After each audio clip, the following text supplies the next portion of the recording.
हम लोग Indian national freedom struggle, भारतीय स्वातंत्र्य लड़ा, ये पार्ट अभी हम लोग रिवाइज करने जा रहे हैं।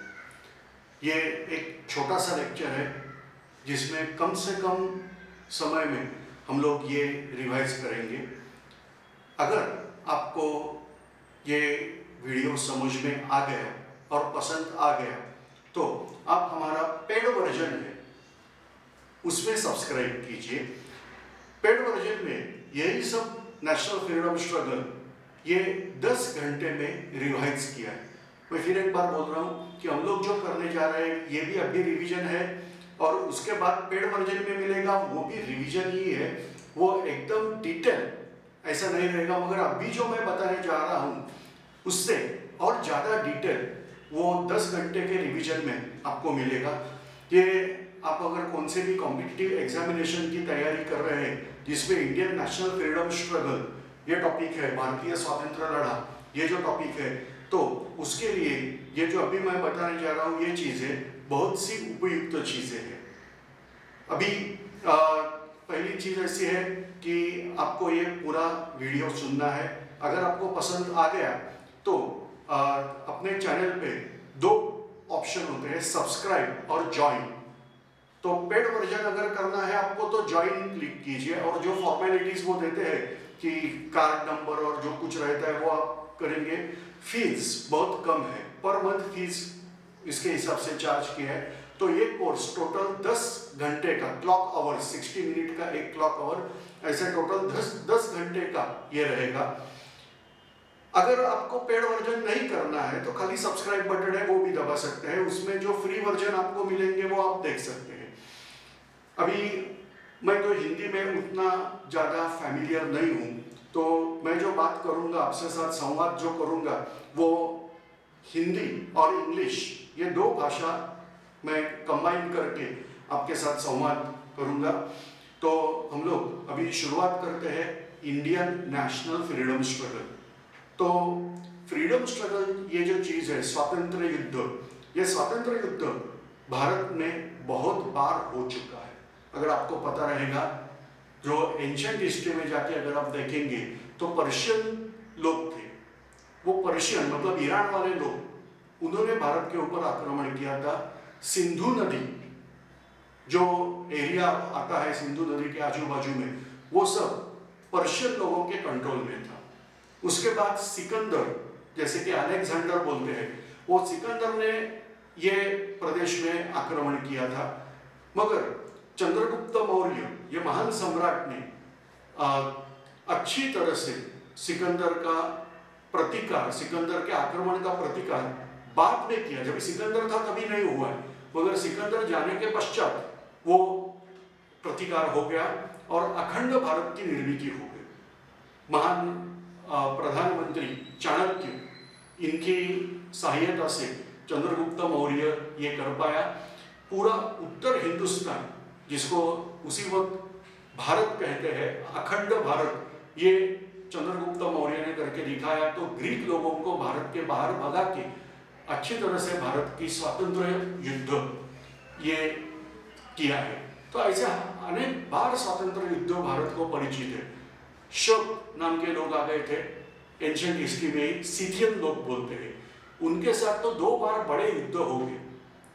उसके बाद हुण, कुषाण, ऐसे बहुत सारे आक्रमणकर्ता भारत में आ गए और हमको बहुत अच्छी तरह से पता है कि बहुत सारे आक्रमणकर्ताओं को भारत ने पराजित किया है। मगर एक फर्क ऐसा है कि ये जो आक्रमणकर्ता आते थे वो उनकी होमलैंड, जो उनकी ओरिजिनल भूमि है, जैसे कि हम लोगों ने बात किया था ग्रीस, तो ये ग्रीक लोग बाद में ग्रीस छोड़ के भारत में आके रह गए। डिमिट्रियस है, मिनांडर है, ये भारत में आके काम करके बैठे। वैसे शक लोग है, सिथियन, मोस्ट प्रोबेबली ये लोग यूक्रेन वगैरह जो भाग होता है कॉकेशस माउंटेन के नॉर्थ में, उधर से आ गए थे। मगर उसके बाद उनका होमलैंड के साथ कोई ताल्लुक नहीं था, वो पूरे के पूरे भारत में आके स्थित हो गए थे। उनको हमने पराजित किया और हमारी समाज में, कम्युनिटी में उनको एब्सॉर्ब किया। हमारे पूर्वज ग्रीक, शक, कुषाण, हूण ऐसे हो सकते हैं। तो इनको भारतीय संस्कृति में पूरा का पूरा एब्सॉर्ब किया गया। जैसे अंग्रेजों की बात है वो थोड़ी सी अलग है। ब्रिटिश लोग जो आ गए यहाँ पे, वो ब्रिटेन के साथ संपर्क रखे हुए थे। ऐसे हो गया नहीं कि ब्रिटेन का बादशाह उठ के सीधा हिंदुस्तान के ऊपर आक्रमण करने के लिए चला आ गया। उनका ब्रिटेन के साथ कंटिन्यूअसली संपर्क था और उसकी वजह से ये चीज हो गई कि ब्रिटेन भारत को कंट्रोल करता आ रहा था और इसीलिए ये स्वातंत्र्य युद्ध बहुत महत्वपूर्ण है।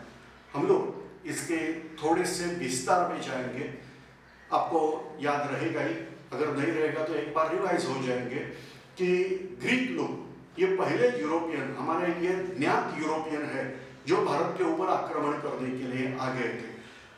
हम लोग आर्यन आक्रमण की जो थ्योरी है वो डिबेटेबल होने के कारण अभी कंसीडर नहीं कर रहे। तो इसके लिए हम लोग मानते हैं कि ज्ञात इतिहास में जो रिकॉर्डेड हिस्ट्री है उसमें ग्रीक लोग ये पहले यूरोपियन थे जिन्होंने भारत के ऊपर आक्रमण किया था।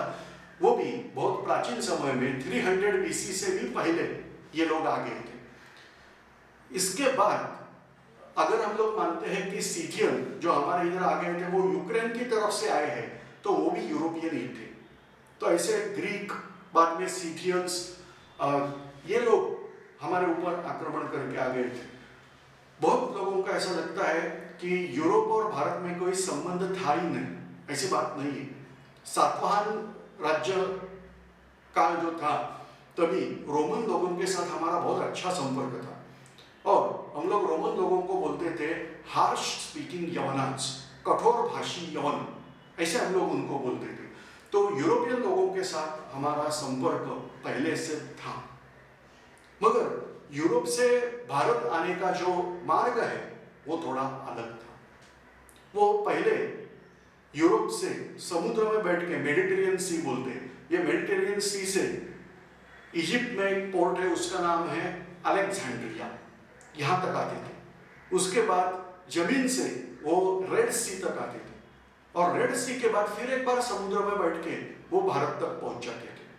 तो ये रूट था। तो उसमें बीच में उनको जमीन से यात्रा करनी पड़ती थी, बाद में फिर एक बार समुद्र, ऐसे था। बाद में थोड़ा सा परिवर्तन हो गया और फिर ये जो मार्ग है वो थोड़ा बदल के वाया कॉन्स्टेंटिनोपल, जिसे आज इस्तांबुल कहा जाता है, वो इस्तांबुल से ट्रेड चालू हो गया।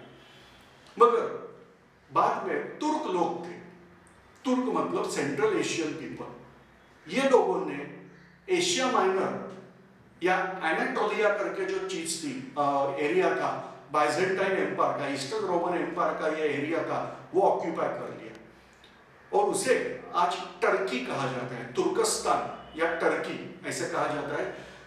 ये तुर्क लोग डोमिनेट हो गए और उन्होंने कॉन्स्टेंटिनोपल ही जीत लिया।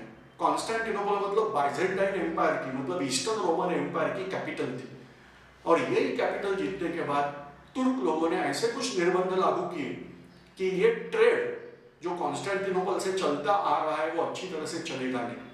और इसके बाद यूरोपियन लोगों में एक नई चीज चालू हो गई जिसे हम लोग रेनिसांस कहते हैं। तो इसे संस्कृत वर्ड है प्रबोधन। तो ये जो प्रबोधन काल है उसमें नए नए खोज चालू हो गए, डिस्कवरी चालू हो गई।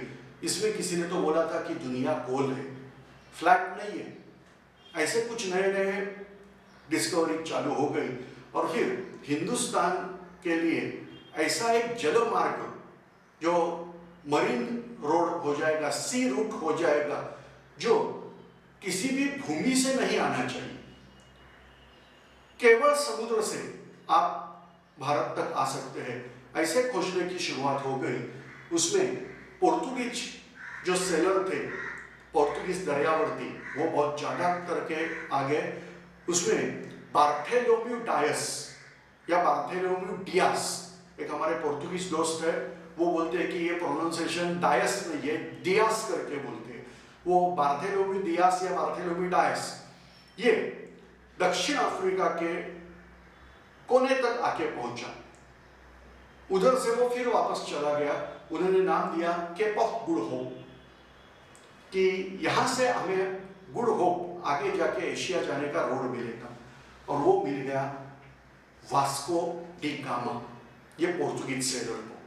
पोर्तुगीज सेलर तो भारत में आ गए। साल है 1498, उसमें ये पोर्तुगीज सेलर भारत में आ गए। उसके बाद अफांसो डी अल्बुकर्क, मैं नाम लेता हूं फिर एक बार, अफांसो डी अल्बुकर्क, इसमें ये भी पोर्तुगीज सेलर है, जनरल है, बड़ी नेवी लेके आ गया और अरब समुद्र में अरब लोगों की जो पावर थी वो क्रश कर डाली। और उसके बाद समुद्र के ऊपर पोर्तुगीज लोगों की सत्ता आ गई। उन्होंने गोवा जीत के लिया। गोवा ये जो टेरिटरी है वो ओरिजिनली कुछ तो प्रॉब्लम था, कॉन्फ्लिक्ट था। अफांसो डी अल्बुकर्क ने डिप्लोमेसी करके उसका लाभ उठाया और अफांसो डी अल्बुकर्क को गोवा जीतने में सफलता आ गई।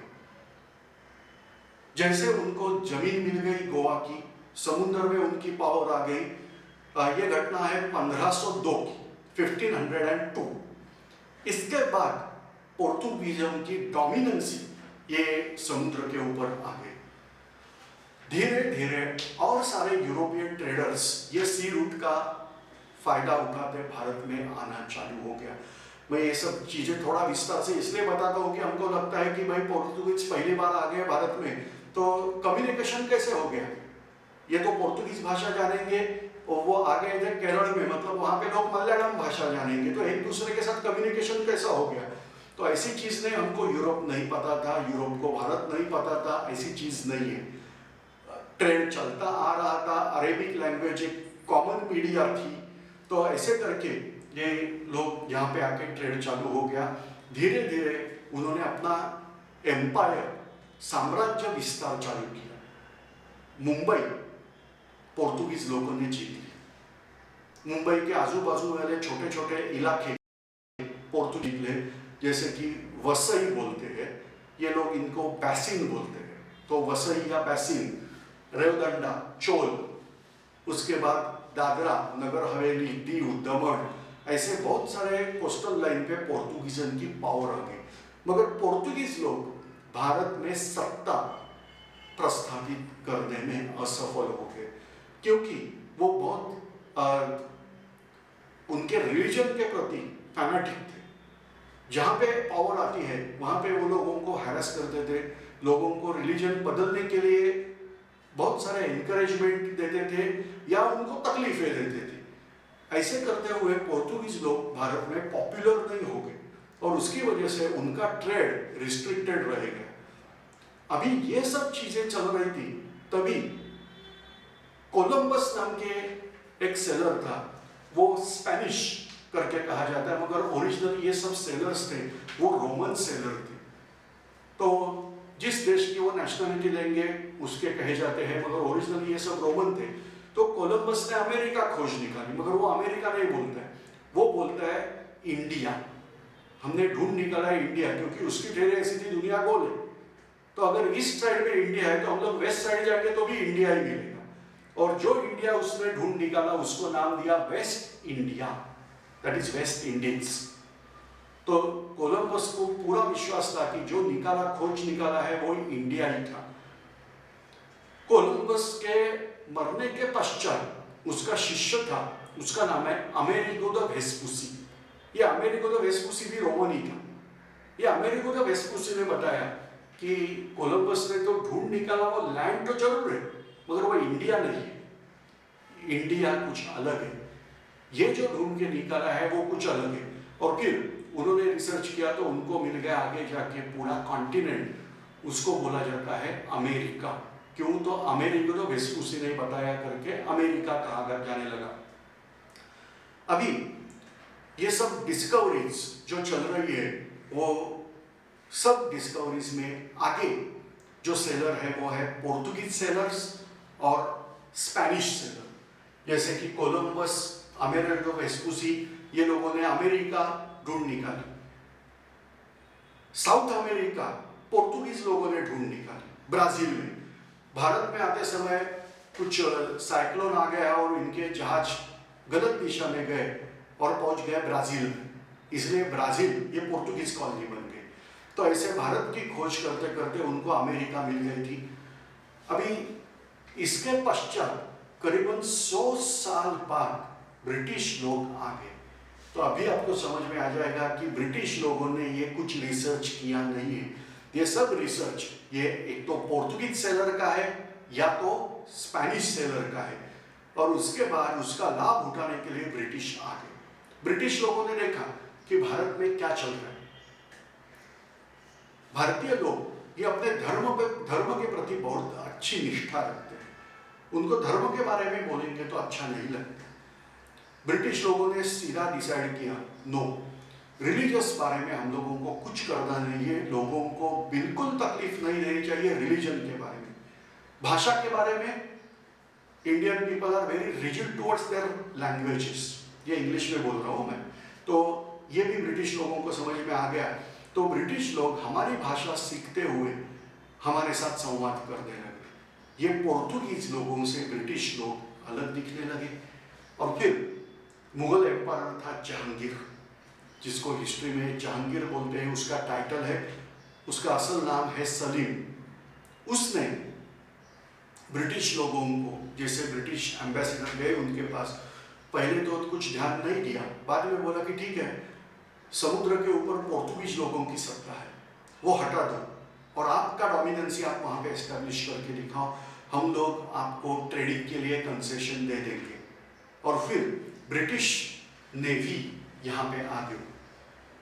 ऑलरेडी ब्रिटिश नेवी का एक बैटल स्पेनिश लोगों के साथ हो गया था, उसको बोलते हैं बे ऑफ बिस्के। वो बे ऑफ बिस्के में उनका स्पेनिश गल्फ में उनका बैटल हो गया, और उसके बाद उन्होंने स्पेनिश लोगों को हरा दिया था। तो ब्रिटेन की नेवी अभी टॉप 1 कहने लगी थी, उन्होंने आके पोर्तुगीजों को अरब समुद्र में हरा दिया, और उसके बाद अरब समुद्र में अभी ब्रिटिश लोगों की पावर आ गई। तो ब्रिटिश लोगों को अपने एम्पायर में ट्रेड करने की अनुमति मुगल लोगों ने दे दी, और ब्रिटिश लोगों ने उनकी फैक्ट्री सेटअप करना चालू किया।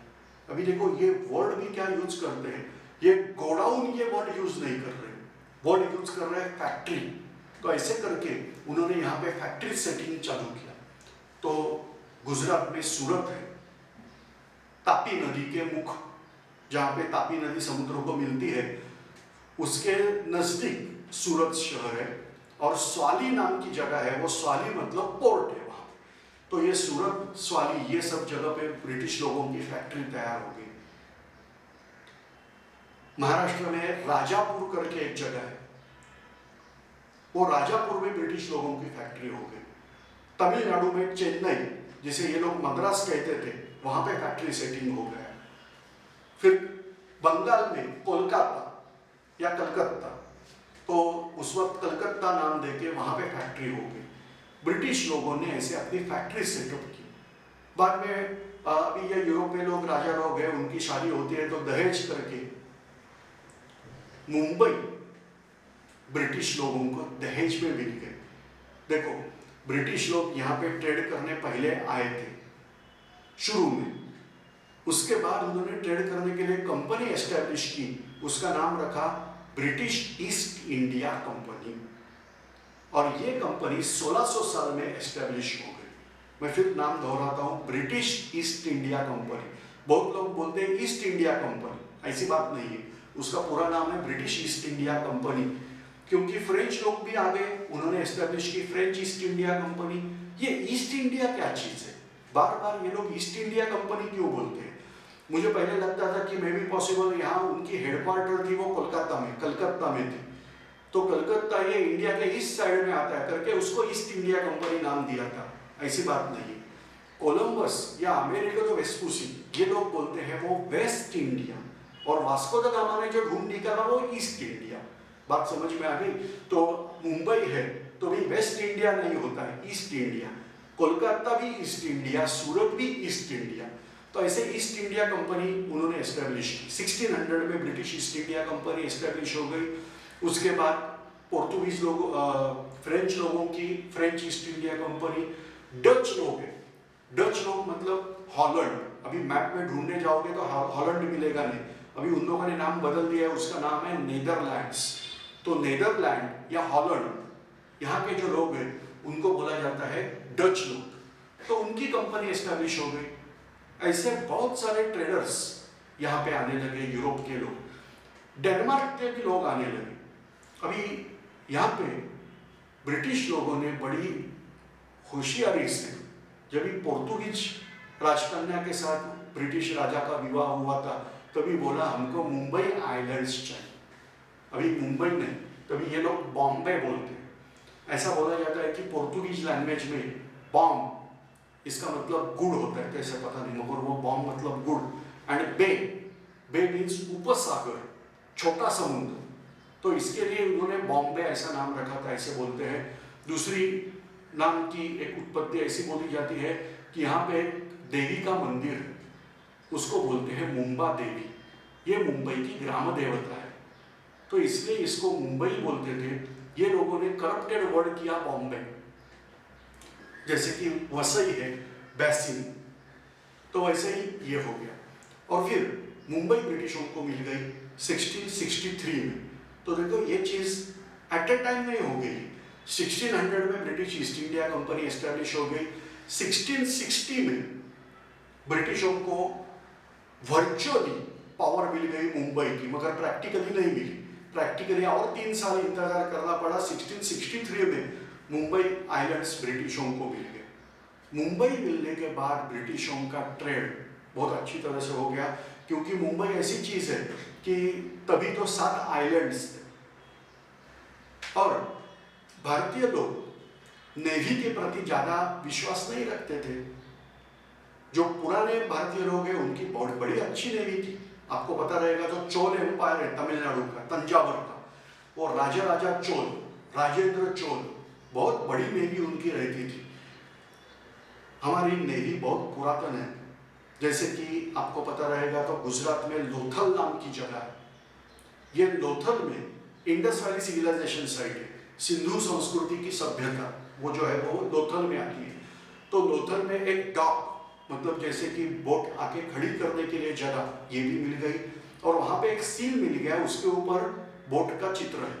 तो इसका मतलब 5000 साल पहले भी हम लोग ट्रेडर्स थे और सी रूट हमको पता था। मगर बाद में धीरे धीरे हमारा ध्यान समुद्र के ऊपर से हट गया था। और फिर ब्रिटिश लोग यहाँ पे मुंबई में आके बस गए, मद्रास में बस गए, राजापुर में बस गए, और फिर उन्होंने धीरे धीरे पॉलिटिक्स में अपना हाथ फैलाना चालू किया। अभी जैसे उन्होंने पॉलिटिक्स पे एंट्री की, तो वैसे वो किंग मेकर ये रोल में आना चालू हो। किसी एक राजा को सपोर्ट करो, उसकी तरफ से दूसरी राजा के साथ फाइट में इन्वॉल्व हो जाओ। ऐसे करते करते उनका विस्तार हो गया। और फिर एक आदमी उनका बहुत बड़ा गवर्नर करके आ गया था, उनका नाम है लॉर्ड वेलस्ली। उन्होंने मराठों के युद्ध का बहुत अच्छी तरह से अध्ययन किया। पर्टिकुलरली छत्रपति शिवाजी महाराज जिस तरीके से राज्य कर रहे थे उसका उसने अध्ययन किया था, ऐसा बोला जाता है। और उन्होंने वो ही प्लान जो शिवाजी महाराज देते थे, वैसा ही प्लान उन्होंने थोड़ा मॉडिफाई करके बनाया कि जो ब्रिटिश लोगों के लिए फायदेमंद हो। वो प्लान ऐसा है जिसको बोला जाता है subsidiary alliance plan. Subsidiary alliance plan मतलब आपको हम लोग प्रोटेक्शन देंगे। अभी तभी भारत बहुत खंडित हुआ था, बहुत छोटे छोटे राज्य थे। वैसे तो हर दुनिया में हर एक देश में ऐसी चीज होती है कि छोटे छोटे राज्य होते हैं, उनके ऊपर जो राजा होता है उनको बोलते हैं सम्राट, किंग ऑफ किंग, राजाधिराज, एम्पायर ऐसे बोला जाता है। तो भारत में ऐसे जो छोटे छोटे राजा लोग थे, उनके ऊपर एक डर का माहौल था कि कोई दूसरी राजा अपने ऊपर आक्रमण करके हमें तकलीफ देगा। मुगल एम्पायर ये धीरे धीरे डिग्रेड होते गया था। और फिर दूसरा कोई राजा हमारे ऊपर आक्रमण न कर पाए, क्योंकि मुगल एम्पायर की जैसी पावर कम होने लगी, वैसे ईरान से नादिर शाह उसके बाद अफगानिस्तान से अब्दाली, ये लोगों ने आक्रमण किया था। और फिर छोटे छोटे राजा लोगों में जो राइवलरी होती थी वो भी चलती थी। तो वेलस्ली ने पढ़ाई करते अच्छी तरह से एक निर्णय लिया, एक प्लान बना देते हैं, सब्सिडरी अलायंस प्लान, और वो आप ले लो तो ब्रिटिश लोगों को आपको ब्रिटिश लोग प्रोटेक्ट करेंगे, ब्रिटिश आर्मी आपको प्रोटेक्ट करेगी। और सब्सिडरी अलायंस प्लान एक्सेप्ट करते हुए बहुत सारे जो छोटे छोटे राज्य थे उन्होंने सब्सिडरी अलायंस प्लान एक्सेप्ट किया, और फिर ब्रिटिश लोगों का साम्राज्य बढ़ गया। उन्होंने अपने जो शत्रु थे, जैसे कि फ्रेंच लोग, भी आप बोलेंगे वो भी गोरे हैं, यूरोपियन लोग तो है, हाँ, मगर उनमें राइवलरी बहुत ज़्यादा थी, फ्रेंच वर्सेस ब्रिटिश। अभी आप देखो ना, अपने पड़ोसी मुल्क हैं, तो पड़ोसी मुल्क के साथ हमारे संबंध कैसे होते हैं? जब मैच होती है क्रिकेट की, ऑस्ट्रेलिया वर्सेस इंडिया, हाँ है, अच्छी बात है, ऑस्ट्रेलिया की टीम बहुत अच्छी है, तगड़ी टीम है, तगड़ी टीम को हराने में मजा आता है, बस। मगर जब हिंदुस्तान पाकिस्तान मैच होती है तभी का माहौल कैसा होता है? मैं मुंबई का बता देता हूँ एटलीस्ट, कि वर्ल्ड कप में जब ये मैच होती है तो मुंबई में हमारे इधर बड़े बड़े स्क्रीन लगाए जाते हैं और पूरी पब्लिक जमा होते मैच का आनंद लेते हुए दिखाई देती है। ये ऐसे बड़े बड़े स्क्रीन अन्य कोई वर्ल्ड कप के मैच के लिए भी लगाए नहीं जाते, वर्ल्ड कप के फाइनल पे, मगर इसमें ये स्क्रीन लगाए जाते हैं भारत वर्सेस पाकिस्तान मैच होती है तो। पड़ोसी मुल्क के साथ हर जगह पे यही प्रॉब्लम होता है। अभी नेपाल के साथ देखिए, नेपाल ने भी कुछ तो अजीब अजीब बातें करना चालू किया कि हमारा नेपाल यहाँ तक था, ये हमारे टेरिटरी है। बांग्लादेश और इंडिया के बॉर्डर में तो हर बार डिस्प्यूट है, एक्चुअली बांग्लादेश को भारत ने मदद किया है, वो बांग्लादेश करके खड़ा हो गया पाकिस्तान से फुट के। ये सब चीज़ में भारत का बहुत बड़ा योगदान है, मगर फिर भी ये पड़ोसी मुल्क है, ये बहुत बार हमको तकलीफ देते हैं। वैसे ही इंग्लैंड के जो पड़ोसी मुल्क थे वो भी उनको तकलीफ देते थे, इसलिए तो वहाँ पे वर्ल्ड वॉर हो गया था, जागतिक युद्ध। तो फ्रेंच तभी ब्रिटेन के एनिमी थे, और इसीलिए ब्रिटिश लोगों ने भारत से फ्रेंच लोगों को हटा दिया, उनको सिर्फ चंद्रनगर, पांडिचेरी ऐसे कुछ एरिया में रिस्ट्रिक्ट कर डाला। बाकी भारत से पोर्तुगीज एक कोने में है, फ्रेंच दूसरे कोने में बैठे, डच लोगों को इंडोनेशिया में मिल गया जगह, वो वहाँ पे गए, तभी उसको हिंदू चीन या इंडो चाइना करते बुलाते थे, तो इंडो चाइना में वो चले गए। इसके बाद ब्रिटिश लोगों को अभी यूरोपियन राइवलरी इंडिया में थी, और उन्होंने धीरे धीरे इंडियन बड़े लोगों को हराना चालू किया। उसमें बंगाल का नवाब हार गया था, उसके बाद अवध का नवाब, जिसको बोलते हैं शुजा-उद-दौला, मुगल एम्पायर और बंगाल का नवाब, तीनों को उन्होंने हरा दिया, जिसको बोला जाता है बैटल ऑफ बक्सर। बक्सर की लड़ाई में ये तीनों लोगों को हरा दिया और ब्रिटिश लोगों की सुप्रीमेसी एस्टैब्लिश हो गई। बाकी थे मराठे, मराठों के ऊपर ब्रिटिश लोगों ने हमला किया, मगर ब्रिटिश लोग हार गए। तो ऐसे बोला गया कि this is inappropriate battle, battle was indecisive. जैसे ब्रिटिश हारते हैं तो बोलते हैं कि भाई ये युद्ध का कोई नतीजा नहीं पहुंचा, और स्टेटस को मेंटेन किया गया। स्टेटस को मतलब जैसे थे वैसी परिस्थिति मेंटेन की गई।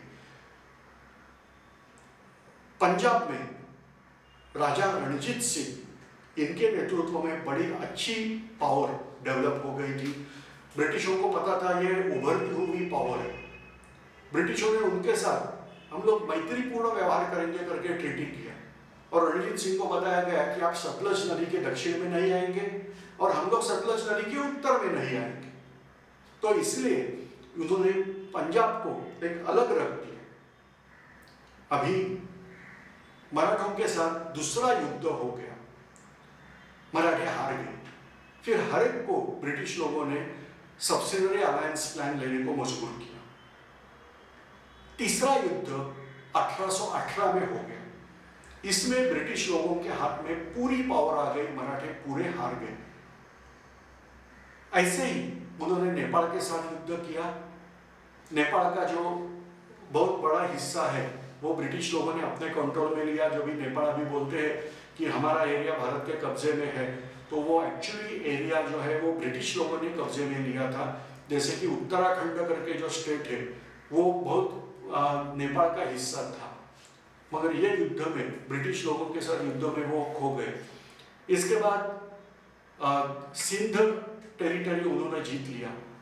पंजाब आफ्टर डेथ ऑफ महाराजा रणजीत सिंह, पंजाब के ऊपर ब्रिटिशों ने हमला किया, मगर चित्र ऐसे दिखाया कि पंजाब ने हमारे ऊपर हमला किया और हमने सिर्फ प्रतिकार किया, और ऐसे करके आखिरी बड़ा राज्य, छोटे छोटे बहुत थे मगर बड़ा राज्य ब्रिटिशों ने आखिरी जीत लिया वो पंजाब का था।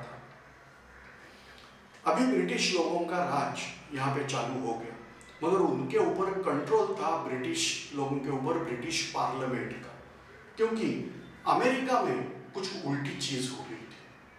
अमेरिका ये तभी अमेरिका मतलब जो अमेरिका कॉन्टिनेंट है उधर ब्रिटिश लोगों ने जाके कॉलोनीज तैयार की थी। तो वर्जीनिया ये जगह है, वहां पे पहली कॉलोनी आ गई ब्रिटिश लोगों की। बाद में धीरे धीरे और कॉलोनीज बढ़ने लगी, और फिर ये सब मैं पहले वर्जन जो है उसमें विस्तार से बताने जा रहा हूँ। मगर जो कुछ हो गया तो अमेरिका का स्वातंत्र युद्ध हो गया। मुझे लगता है अमेरिका का स्वातंत्र युद्ध मतलब ये जो यूरोपियन लोगों ने पावर जमा के रखा था उनके ऊपर ये लोगों को आज़ादी मिल गई, मगर ऐसी बात नहीं है। अमेरिका का स्वातंत्र युद्ध मतलब ऐसी चीज है कि ब्रिटेन का अमेरिका में जाके जो बैठे ब्रिटिश लोग हैं उनके ऊपर से कंट्रोल हट गया और अमेरिका एक स्वतंत्र देश करके आ गया। हम लोग अमेरिका बोलते हैं मगर उसका नाम है यूनाइटेड स्टेट्स ऑफ अमेरिका। तो ये अलग हो गया। ये घटना है करीबन 1774 की। ब्रिटिश पार्लियामेंट को समझ में आ गया कि ये सेलर्स चाहते हैं और फिर कॉलोनीज डेवलप करते हैं और फिर इंडिपेंडेंस डिक्लेयर करके बैठते हैं, तो भारत में ऐसी चीज नहीं होनी चाहिए। इसलिए 1774 के बाद ब्रिटिश लोगों ने भारत के ऊपर कंट्रोल, कंपनी ऊपर कंट्रोल देना चालू किया। ब्रिटिश ईस्ट इंडिया कंपनी को बोला गया कि आपका काम है ट्रेड, आपको ट्रेड की मोनोपोली दी गई है मगर राज्य करने की अनुमति नहीं। साम्राज्य विस्तार ये कंपनी का काम नहीं होता है, मगर कंपनी वालों ने बता दिया कि भारत की परिस्थिति बहुत अस्थिर है और अस्थिर होने की वजह से हमको ट्रेड में प्रॉब्लम आता है, तो इसलिए हम लोग ये सब एरिया जीतते जा रहे हैं।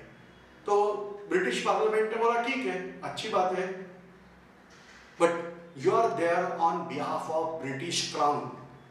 ब्रिटिश साम्राज्य की तरफ से आप वहां पे हैं और आपको राज्य करने की अनुमति पार्लियामेंट देती है। ऐसे करके ब्रिटिश लोगों ने एक्ट चालू किए, उनको बोला जाता है, अलग अलग नाम है, रेगुलेटिंग एक्ट करके सामान्य रूप से वो परिचित है, नियामक कायदे, ऐसे हम लोग उनको ट्रांसलेट करेंगे। तो रेगुलेटिंग एक्ट बनाते हुए ब्रिटिश लोगों ने, ब्रिटिश गवर्नमेंट ने कंपनी के ऊपर अपना दबाव रखा। फिर उनको बोला कि आपको चार्टर मतलब आपको अनुमति दी जाती है राज्य करने की 20 साल। अगले 20 साल के बाद देखेंगे क्या करेंगे। ऐसे करते करते वो चार्टर रिन्यू करते गए। तो ब्रिटिश पार्लियामेंट ने भारत के ऊपर ब्रिटिश ईस्ट इंडिया कंपनी के ऊपर कंट्रोल जमा कर रखा था, मगर धीरे धीरे एक एक एक्ट करते ब्रिटिश पार्लियामेंट में गड़बड़ हो गई थी और नए नए रूल्स वो हिंदुस्तान में चालू करने लगे, जिसका एक एडवर्स इफेक्ट हो गया और कंपनी का भी राज कुछ अच्छा नहीं था। हमारी पूरी इकोनॉमी कोलैप्स हो गई थी, लोगों को खाने तक नहीं मिल रहा था, इतनी बुरी चीज में लोग आ गए। प्रिंसली स्टेट जो थे, जो यहाँ पे राज कर रहे थे, राज्य छोटे छोटे, उनके राज्य डिसॉल्व करना चालू हो गए। भारत में डिसॉल्व करो, कंपनी के राज्य में आपका राज्य विलीन हो जाएगा। तो ऐसे काम करते हुए लॉर्ड डलहौसी ने बहुत सारे प्रिंसली स्टेट डिसॉल्व कर दिए। मराठों का राजा रहता था सातारा में, वो सातारा का किंगडम भी उन्होंने डिसॉल्व कर डाला। ऐसे ही बहुत सारे प्रिंसली स्टेट पे ये लॉर्ड डलहौसी ने दबाव रखते हुए वो स्टेट्स डिसॉल्व करना चालू किया। तो लोग चिढ़ गए और उसका नतीजा हो गया रिवॉल्ट ऑफ 1857। इसको ब्रिटिश लोग बोलते हैं म्यूटिनी ऑफ सिपॉय। कि सैनिक लोगों ने किया हुआ रिबेलेशन, मगर हम लोग बोलते हैं भारत का पहला स्वातंत्र संग्राम, ये पहला भारत का स्वातंत्र युद्ध है ब्रिटिशों के साथ हुआ। मगर ब्रिटिश लोग यहाँ पे शुरू में हारने लगे, मगर ब्रिटिशों को समझ में आ गया था कि यहाँ पे कुछ गड़बड़ होने जा रही है, और इसीलिए ब्रिटिश लोगों ने तभी जो नया नया सब रिसर्च हो गया था उसका फायदा उनको बहुत हो गया। जैसे टेलीग्राम तभी चालू हो गए थे, और फिर टेलीग्राम से मैसेज भेजा गया कि आप यूरोप से सेना भेज दो, और फिर यूरोप से मतलब इंग्लैंड से इंग्लिश आर्मी आ गई। ध्यान में रखिए, भारत में ब्रिटिश आर्मी थी मगर वो ब्रिटिश ईस्ट इंडिया कंपनी की आर्मी थी। अभी आ गई वो ब्रिटिश पार्लियामेंट की आर्मी आ गई। 6 महीने तभी लगते थे आने में, तो 6 महीने में ये सब आर्मी आ पहुंची, और जो रिवॉल्ट किया था भारतीय लोगों ने या स्वातंत्र संग्राम था उसको दबा दिया गया। ब्रिटिश लोगों ने भारत के ऊपर फिर एक बार अपना कंट्रोल किया, मगर ये ब्रिटिश कौन थे? ब्रिटिश पार्लियामेंट ने भेजे हुए सैनिक थे, और इसीलिए ये जो भारत है ये अभी ब्रिटिश पार्लियामेंट के हाथ में गया। कंपनी को सिर्फ ट्रेड करने की अनुमति दी गई, उनके हाथ से सब पावर निकाली गई, और पावर डायरेक्टली आ गई ब्रिटिश पार्लियामेंट में। अभी जब ये वॉर हुआ था तभी बहुत सारी बर्बादी भारत की ये कंपनी वालों ने की। विशेष रूप से उत्तर प्रदेश में बड़ा क्रौर्य ये सैनिकों ने दिखाया था। गांव के गांव लोगों को पकड़ के फांसी पे लटकाया गया था। अब जस्ट इमेजिन कीजिए कि जो गांव वाले कुछ करने के लिए भी नहीं तैयार थे ब्रिटिशों के खिलाफ, उनको भी फांसी पे लटकाया गया। क्यों? तो पहले भारतीय आर्मी ने यही सब चीजें ब्रिटिशों के साथ की थी, तो उसका रिवेंज, और फिर वो ब्रिटिश लोग दहशत दिखाना चाहते थे कि हम लोग कितने हद तक जा सकते हैं, आपके गांव हम लोग मार डालेंगे, और ऐसे करके उन्होंने बहुत क्रौर्य दिखाया था। इसके लिए थोड़ा परिवर्तन हो गया, और ब्रिटिश रानी ने अपना डिक्लेरेशन दिया।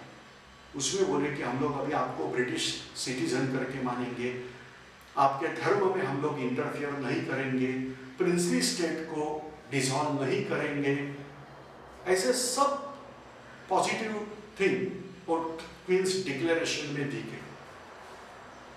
और उसके बाद भारतीय लोगों को भी पता चला कि ब्रिटिश लोगों के साथ डायरेक्ट आर्म रिवॉल्यूशन करके फायदा नहीं हो, क्योंकि ब्रिटिश लोग टेक्नोलॉजी में बहुत एडवांस है, ब्रिटिश लोगों में कम्युनिकेशन बहुत अच्छा है, यूनिटी बहुत अच्छी है, और हम लोग उनको ऐसे डायरेक्टली वॉर करके नहीं भगा सकते, तो हमको संवैधानिक रूप से जाना चाहिए, ये चीज आ गई। तो इसीलिए ये दो पार्ट ब्रिटिश रूल के होते हैं, फ्रॉम 1600 टू 1857, एंड 1858 मतलब जब ये रिवॉल्ट उन्होंने क्रश किया या स्वातंत्र युद्ध हमारा फेल हो गया, उसके बाद टिल 1947, ऐसे दो भाग हैं। अभी हम लोग दूसरा भाग विस्तार से देखने की शुरुआत करेंगे। भारत में ब्रिटिश रूल अभी जो चालू हो गया उसमें एक फर्क ऐसा है कि इसके पहले मतलब 1858 से पहले जो ब्रिटिश राज कर रहे थे उनको कहा जाता है ब्रिटिश ईस्ट इंडिया कंपनी का रूल। सो हम लोग सिंपली बोलते हैं उसको कंपनी रूल। और 1858 के बाद जो चालू हो गया उसको बोलते हैं ब्रिटिश पार्लियामेंट रूल। तो ये महत्वपूर्ण फर्क इसमें है। अभी योजना देखो कैसी की गई थी। ब्रिटिश पार्लियामेंट में एक मिनिस्टर अपॉइंट किया गया, उसका नाम है secretary of state. So parliament में अगर भारत के विषय में कोई जानकारी लेनी है तो answerable person that is secretary of state, तो भारत मंत्री कहते थे उसको, तो वो भारत मंत्री या secretary of state that was answerable, वो जवाबदार रहता था, आंसर देने वाला ये आदमी है जो भारत के विषय में कोई अगर प्रश्न उठाया पार्लियामेंट में तो उसके लिए। अभी ये जो सेक्रेटरी ऑफ स्टेट है उसको जानकारी कौन देगा? तो on behalf of India Bharat की तरफ से जो जानकारी देगा उसको बोला गया वाइस रॉय।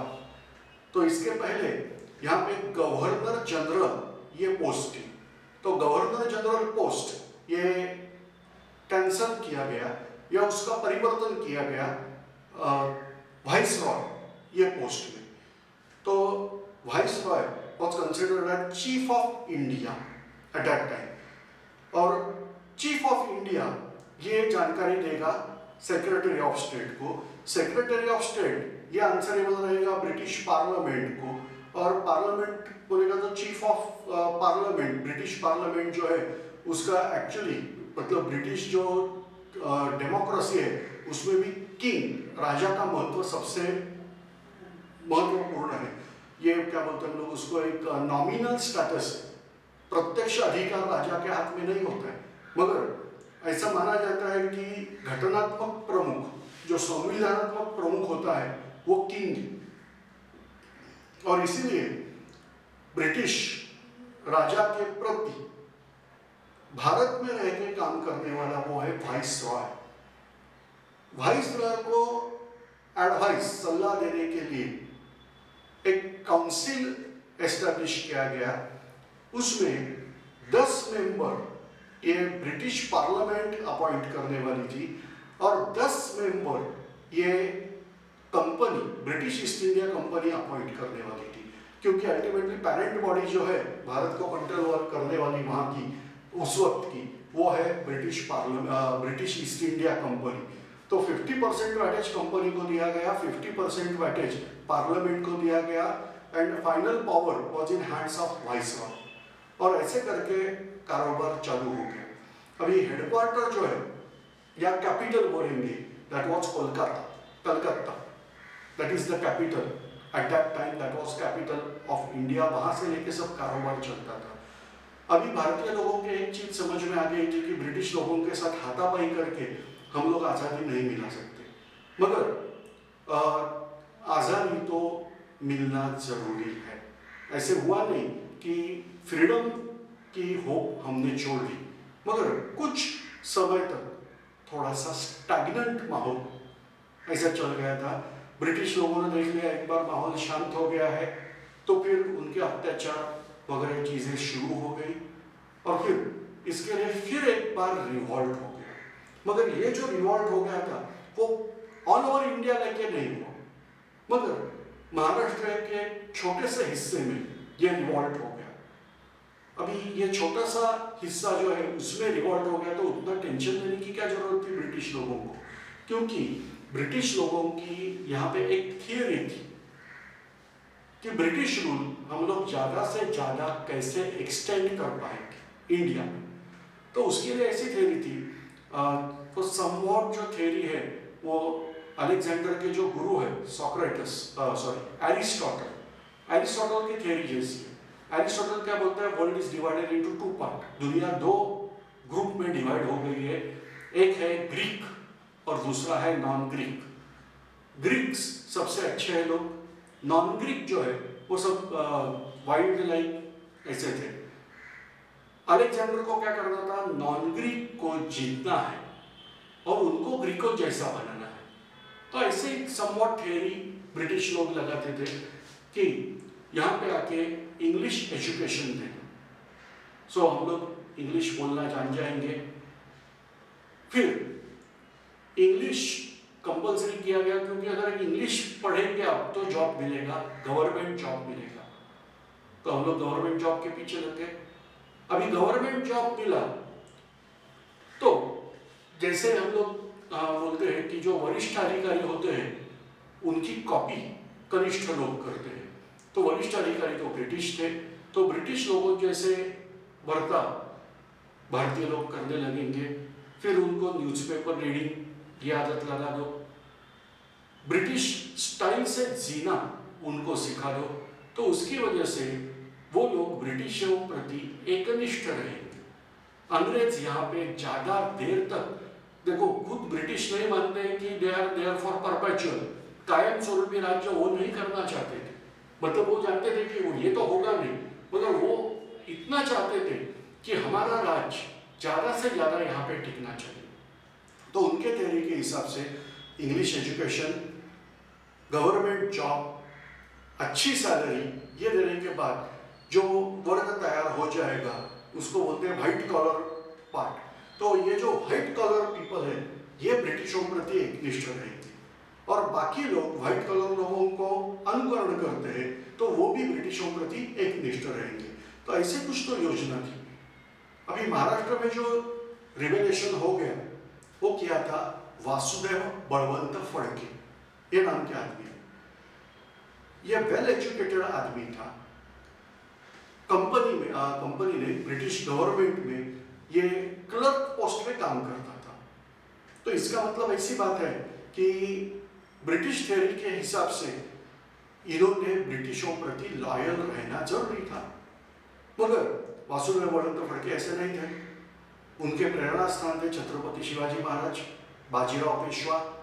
जैसे शिवाजी महाराज ने स्टार्टिंग किया और औरंगजेब जैसे मुगल शासक को फाइट किया उसके साथ और अपना छोटा सा राज्य मगर तैयार किया, और उसके बाद बाजीराव पेशवा इन्होंने ऑलमोस्ट 2/3 ऑफ इंडिया तक अपना राज्य फैला दिया। तो यही चीज वासुदेव जी करना चाहते थे। उनके साथ कुछ अच्छे विचारवंत लोग आ गए थे। उसमें ग.वा. जोशी, या उन्हें कहा जाता है सार्वजनिक काका, जिन्होंने सार्वजनिक सभा नाम की एक ऑर्गेनाइजेशन पुणे में शुरू की थी। वासुदेव बळवंत फडके उनके साथ रहने लगे। मगर उसके बाद उनको पता चला कि ये जो व्हाइट कलर पब्लिक है इनसे हमसे कुछ होने वाला नहीं है। और फिर उन्होंने कुछ अलग लोग थे उनके साथ संबंध प्रस्थापित किया, और उनके साथ संबंध प्रस्थापित करते उन्होंने अच्छी तरह से रिबेलेशन किया। That rebellion started initiated from Pune, मगर धीरे धीरे वो फैलते गया। अल्टीमेटली डैनियल नाम के ब्रिटिश पुलिस ऑफिसर को बुलाया गया और उनको इस पे कंट्रोल पाना संभव हो गया। मगर ये चीज जो थी वो एक थियरी है, उसको छेद देने वाली थी कि ब्रिटिश मतलब इंग्लिश एजुकेशन लेने वाला गवर्नमेंट जॉब करने वाला आदमी ब्रिटिश गवर्नमेंट के खिलाफ काम नहीं करेगा। मगर इधर इन्होंने तो डायरेक्टली रिबेलेशन करके दिखाया और 2 साल तक रिबेलेशन चलता रहा। वासुदेव बळवंत फडके जी का जो त्याग है उसके प्रति ब्रिटिश लोगों के दिमाग में कल्पना आ गई कि हम लोग यहाँ पे राज कर रहे हैं, वो सामान्य तरह से लोगों को पसंद नहीं है। मगर कभी कभी एक्सप्लोजन होता है, जैसे थोड़ा टाइम आदमी कुछ सहन कर सकता है मगर उसके बाद वो सहना पॉसिबल नहीं होता है। तो वासुदेव बळवंत फडके जी ने ऐसा ही कुछ तो किया। तो क्यों ना हम लोग ऐसे जो लोग हैं उनके मन में जो राग होता है वो बाहर निकालने की कोशिश करें, और ये ही एक कारण हो सकता है कि ब्रिटिश लोगों ने एक ऑर्गेनाइजेशन एस्टेब्लिश की। उसका नाम है राष्ट्रीय सभा, जिसे इंग्लिश में कहा जाता है ऑल इंडिया नेशनल कांग्रेस। अभी ये डायरेक्टली ब्रिटिश लोगों ने किया क्या डाउटफुल है, मगर हमको तो लगता ही है कि इसमें ब्रिटिश लोगों का ही हाथ है। क्यों? तो ये जो इसमें पीछे आदमी था इसके, that was retired ICS officer. तो ये रिटायर्ड आईसीएस ऑफिसर थे, उनका नाम है एलन ऑक्टेवियन ह्यूम। उन्होंने ये सब किया। ही वॉज की फैक्टर। और उसके बाद तभी जो भारत में विद्वान लोग थे, जो होशियार लोग थे, उनको लेके ये ऑर्गेनाइजेशन की तैयारी हो गई। अभी उसके पहले ऑल ओवर इंडिया अलग अलग एरिया में अलग अलग ऑर्गेनाइजेशन तैयार हुए थे। आपको सबके नाम याद रखने हैं। मैं तो सबके नाम नहीं बता पाता हूँ, मगर 2-3 ऑर्गेनाइजेशन के नाम बता पाऊंगा। बंगाल में सुरेंद्रनाथ बैनर्जी, इनके नेतृत्व में नेशनल कॉन्फ्रेंस ये पार्टी एस्टेब्लिश हो गई थी। साउथ में मद्रास नेटिव एसोसिएशन ये पार्टी ऑर्गेनाइज हो गई थी। पुणे में सार्वजनिक सभा, मुंबई में बॉम्बे एसोसिएशन, प्रेसिडेंसी एसोसिएशन, ऐसे अलग अलग ऑर्गेनाइजेशन तभी तैयार हो गए थे। कांग्रेस का काम था ये सब ऑर्गेनाइजेशन को इकट्ठा करना, एक प्लेटफॉर्म पे लाना। और ऐसे करते 1885 में कांग्रेस एस्टैब्लिश हो गई। सेठ तेजपाल संस्कृत पाठशाला ये जगह का नाम है, ये मुंबई स्थित जगह है। यहाँ पे कांग्रेस का पहला अधिवेशन, पहला जो सेशन होता है कांग्रेस का, वो पहला सेशन यहाँ पे हो गया। इसमें ऑल ओवर इंडिया डेलीगेट्स आ गए थे और ये सब डेलीगेट मिलके यहाँ पे उन्होंने सेशन चालू किया।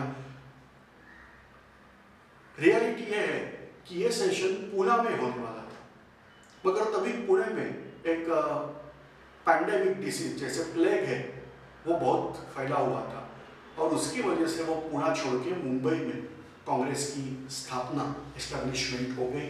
और इसके बाद राष्ट्रीय सभा यानी कांग्रेस का कार्य शुरू हो गया। जब भी राष्ट्रीय सभा का पहला अधिवेशन था, कोई तो प्रेसिडेंट चाहिए, चेयरपर्सन बोलते हैं, अध्यक्ष बोलते हैं, तो ऐसे अध्यक्ष करके व्योमेश चंद्र बैनर्जी, कुछ किताब में उनका नाम उमेश चंद्र बैनर्जी दिया है और कुछ किताब में व्योमेश चंद्र बैनर्जी दिया है, तो उनका नाम अध्यक्ष करके आ गया। अभी इसके बाद कांग्रेस के सेशंस होने लगे। आपको क्या करना है कि कांग्रेस के सेशन कहाँ पे हो गए, उसके अध्यक्ष कौन थे, उसके बाद उसमें कितने डेलीगेट्स मतलब सदस्य आ गए थे, उनका नंबर। कभी कभी ये भी पूछा जाता है कि कलकत्ता सेशन जो हो गया उसमें कितने लोग थे। तो ऐसे चीज़ें आपको कांग्रेस के बारे में जमा करनी है। तो आपको ये खुद काम करना है कि 1885 टू 1847 कांग्रेस के कितने सेशन हो गए।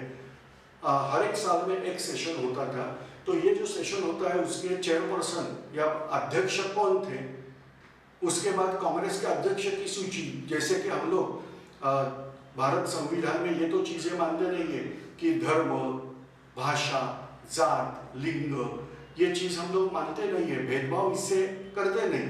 मगर कभी कभी प्रश्न ऐसे पूछे जाते हैं कि कांग्रेस के पहले क्रिश्चियन प्रेसिडेंट कौन थे, कांग्रेस की पहली महिला प्रेसिडेंट कौन थी, कांग्रेस की पहली भारतीय महिला प्रेसिडेंट कौन थी, ऐसे भी क्वेश्चंस पूछे जाते हैं। तो इसीलिए आपको ये सब जानकारी जमा करनी है और इसका बाहर डेशनी करके रखना है, क्योंकि क्वेश्चन कैसे पूछे जाएंगे पता नहीं।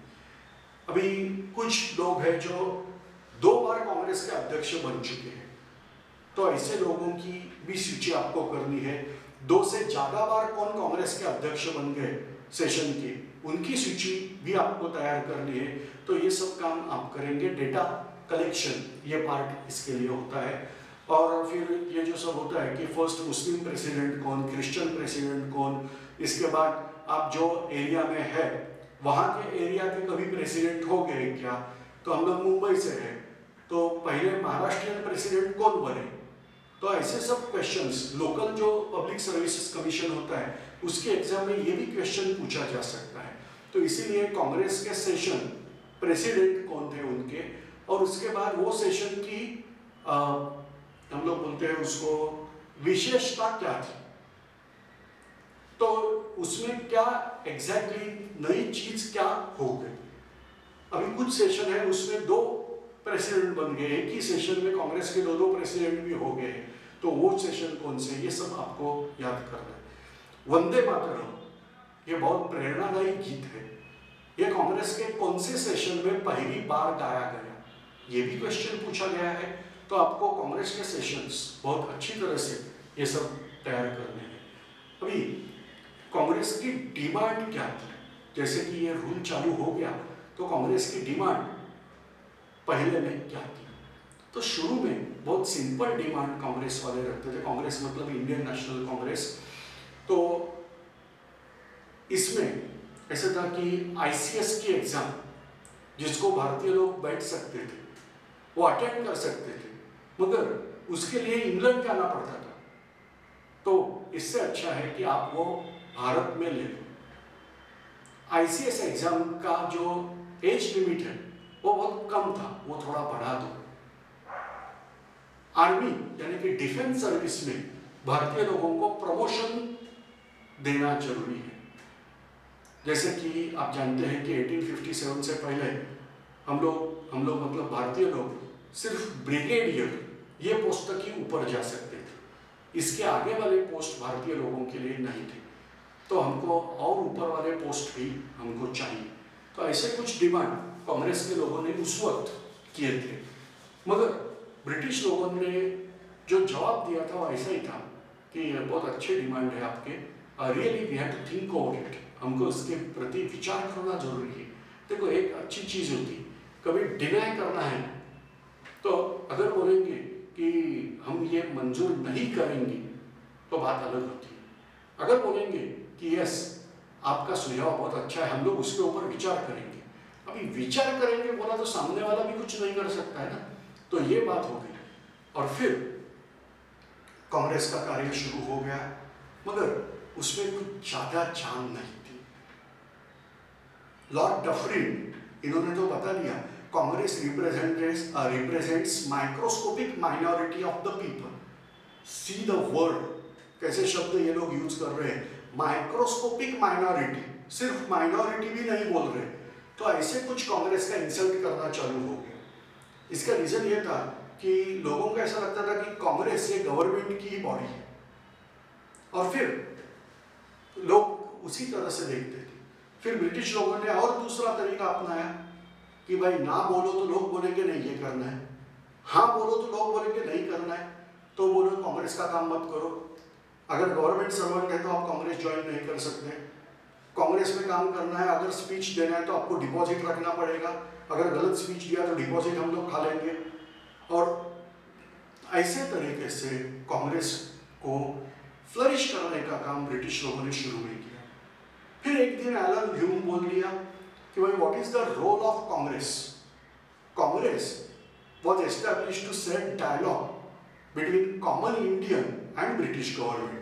जो सामान्य भारतीय जनता है और ब्रिटिश शासन है उसके प्रति ब्रिज, दोनों को जोड़ने वाला सेतु, ये कांग्रेस का काम था। लोगों की क्या डिमांड है ये तो गवर्नमेंट तक पहुंच गई। अभी मेरे लिए कुछ काम बचा नहीं है तो मैं अभी इंग्लैंड जाता हूं, और अगर कुछ काम हो गया तो इंग्लैंड में ही कर दूंगा, भारत में आने की जरूरत नहीं। एलन ह्यूम अब तक सबके लिए गाइड बन के रहा, और उन्होंने अचानक से ऐसी बात करनी शुरू की तो फिर भारतीय लोगों को पता चल गया कि हमको अभी रिस्पॉन्सिबिलिटी खुद लेनी चाहिए। एलन ह्यूम नहीं रहा तो भी हम लोग कांग्रेस के सेशन कंडक्ट करेंगे। ऐसे कांग्रेस के सेशंस फिर भारतीय लोगों ने कंडक्ट करना शुरू किया। मगर ये जो पर्टिकुलर पीरियड है कांग्रेस का, इसमें जो नेता लोग थे कांग्रेस के, उनके प्रति एक विश्वास था, ब्रिटिश लोग बड़े अच्छे लोग हैं, वो न्यायी लोग हैं, और उनको डिमांड करो वो अपनी डिमांड ना नहीं बोलेंगे, देंगे, थोड़ा टाइम तो जरूर लगेगा मगर मिलेगा। लाइक दैट कंसेप्ट्स हमारे लोगों के प्रति था। अभी जो यंग जनरेशन होता है उनको तो ये चीजें पसंद नहीं होती है। अभी क्या भी चाहिए, अभी डिमांड तो दिया, 1 साल हो गया, 2 साल हो गए, कभी देंगे। और फिर उनके प्रति एक दूसरी चीज चालू होने लगी, उसको बोला गया एक्सट्रीमिज्म। तो हम लोग अगर भारतीय स्वातंत्र युद्ध के पार्ट बाय पार्ट अगर रिवाइज करेंगे तो पहला पार्ट होता है 1858 to 1885, that is between establishment of Congress and after end of 1857 freedom struggle। तो इसके बीच वाला पार्ट, उसमें ज्यादा कुछ घटनाएं घड़ी नहीं। इसके बाद 1885 to 1905 ये जो पैच है, ये कांग्रेस एस्टेब्लिश हो गई, मगर फिर भी अब तक बहुत बड़ी कुछ घटना यहाँ पे हुई नहीं। ये जो पैच है इसको हम लोग बोलते हैं, पहला जो पीरियड है उसको बोलते हैं मॉडरेट पीरियड। यहाँ पे जो लोग थे कांग्रेस के, उनको ब्रिटिशों के प्रति बहुत विश्वास निष्ठा थी, और यही मानते थे कि ब्रिटिश हमें ये सब चीजें देने वाले हैं। और इसके लिए ये मॉडरेट पीरियड करके कहा जाता है। इसके बाद उस जमाने में जो पहले यंग थे उनका कार्य चालू हो गया और वो आ जाता है एक्सट्रीमिज्म। एक्सट्रीमिस्ट पीरियड करके हम लोग उसको बुलाते हैं। एक्सट्रीमिज्म मतलब क्या होता है? रास्ते पे उतर के आंदोलन, संघर्ष को, ब्रिटिश लोगों पे चेक बैठना चाहिए, ऐसा संघर्ष होना जरूरी है, तो इसको कहा जाता है एक्सट्रीमिस्ट पीरियड। तो 1905 टू 1920 ये जो 15 साल है इसमें बोला जाता है extremist period. This is particularly when Lokmanya Tilak was active. मगर उनकी डेथ के बाद एक्सट्रीमिज्म बंद हो गया। ओवर एक्सट्रीमिज्म बोले या और कुछ, मगर उसको हम लोग बोलते हैं गांधी एरा। तो गांधी एरा स्टार्ट हो गया। तो 1920 से लेके 1947 तक का जो पैच है उसको बोला जाता है Gandhi era. So I am revising कि फ्रीडम स्ट्रगल के पार्ट बोलेंगे तो 1858 टू 1885 पहला बैच, जहाँ पे ऑर्गेनाइजेशन सेट हो रहे थे मगर कोई ठोस ऐसा कार्य उसमें हुआ नहीं। उसके बाद दूसरा पार्ट हो गया, कांग्रेस एस्टैब्लिश हो गई मगर फिर भी कुछ बड़ा कार्य हुआ नहीं, मगर लोग इकट्ठा हो गए, यूनिटी आने लगी लोगों में, ये सब कार्य पैसिवली चल रहा था। ये कार्य है 1885 to 1905। This period is called as moderate period. इसके बाद आता है extremism, that is from 1905 to 1920, 15 साल, और उसके बाद गांधीयन एरा। अभी इसके पैरेलल बहुत सारी चीजें चलती थी, ऐसे नहीं कि सिर्फ कांग्रेस ही काम कर रही है। बहुत लोगों की ये गलतफहमी होती है कि सब कुछ किया वो कांग्रेस ने किया, तो ऐसी बात नहीं है। पैरेलली बहुत सारे ऑर्गेनाइजेशन भारत की स्वतंत्रता के लिए कार्य कर रहे थे। उसमें एक मूवमेंट, बहुत बड़ी मूवमेंट है कि जिन्होंने कभी माना ही नहीं कि ब्रिटिश लोगों को मांगो भाई हमको फ्रीडम दे दो, हाँ भैया दे देंगे, और ब्रिटिश लोग फ्रीडम देके चले जाएंगे, उनके हिसाब से यह सब स्टुपिडिटी है। वो बोलते हैं कि फ्रीडम ऐसे मांग के नहीं मिलता है, वो वॉर करके हमको लेना पड़ता है। उनको बोला जाता है रिवोल्यूशनरिस्ट, आर्म रिवोल्यूशनरिस्ट, सशस्त्र क्रांतिकारक। तो ये तो बहुत बड़ी परंपरा है। पर्टिकुलरली सभी भारत में सशस्त्र क्रांतिकारक हो गए, मगर बंगाल, पंजाब और महाराष्ट्र, तीन टेरिटरी में से बहुत ज़्यादा आर्म रिवोल्यूशनरिस्ट होने लगे। मगर बाद में गांधी जी ये आर्म रिवोल्यूशनरिस्ट लोगों को ये मारो काटो संप्रदाय करके पुकारते थे और फिर उनका महत्व कम करते हुए दिखाई दी। मगर हमें पता है कि ये जो आर्म रिवोल्यूशनरिस्ट है, सशस्त्र क्रांतिकारक है, उन्होंने ब्रिटिश लोगों के ऊपर बहुत बड़ा प्रेशर दिया था, और ये प्रेशर इतना ज़बरदस्त था कि ये प्रेशर की वजह से बहुत सारे सुविधा हमें मिल रही थी, मगर उसके लिए जो कीमत चुकानी पड़ती थी वो जान की कीमत है। आपको पता है माननीय भगत सिंह जी, भगत सिंह, राजगुरु और सुखदेव, आर्म रिवोल्यूशनरीज, कीमत अपनी खुद की जान, ये तो प्रॉब्लम है। और इसीलिए इनकी संख्या बहुत कम थी मगर इनका कार्य बहुत प्रभावशाली था। तो हमें ये सब चीज़ों पे ध्यान रखते हुए आगे जाना है। तो पहला जो 1885 टू 1905 ये जो पीरियड है, यहाँ पे कुछ ज़्यादा घटना हुई नहीं है। 1905 टू 1920 इसमें एक्सट्रीमिज्म ये हो गया। अभी देखो ब्रिटिश लोगों ने यहाँ पे भेद तंत्र, मतलब डिवाइड एंड रूल चालू किया। भारतीय लोग कांग्रेस के मीडियम से इकट्ठा हो रहे हैं, ये देखा। तो how we can divide, religion is very nice thing to divide, और इसके लिए हिंदू मुस्लिम इश्यूज क्रिएट करने की शुरुआत हो गई। और फिर उन्होंने बंगाल की पार्टीशन करना डिसाइड किया।